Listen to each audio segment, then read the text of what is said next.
അപ്പൊ നമ്മള് ഇന്ന് നമ്മളെ സെറ്റിന്റെ ഒരു സീറ്റ് കവർ വന്നിട്ടുണ്ട്.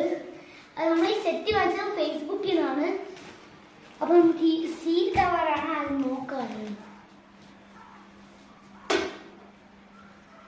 അപ്പൊ ഞാൻ കത്തറി എടുത്തിട്ടുണ്ട്. അപ്പൊ ഗൈസ് നമ്മൾ ഇതാണ് സീറ്റ് കവർ. നല്ല സോഫ്റ്റ് ആയിട്ടുണ്ട്. പിന്നെ ഇത് എന്തോ ഒരു വൈറ്റിഷ് കളർ പോലെയാണ്. ഇതിന്റെ കുറച്ചുണ്ട്. അപ്പൊ ഗൈസ് ഇതാണ് നമ്മളെ സെറ്റി. ഇനി നമുക്ക് ഇതിനെ നല്ലപോലെ വയ്ക്കാം. ഈ സീറ്റ് കവർ ഇതാണ് നമ്മളെ സീറ്റ് കവർ. ഇത് നിങ്ങൾക്ക് ഇഷ്ടപ്പെട്ടിട്ടുണ്ടെങ്കിൽ ഇത് നമ്മളെ മീഷോയിൽ നിന്ന് വാങ്ങിച്ചതാണ്. ഇത് 490 രൂപയാണ്.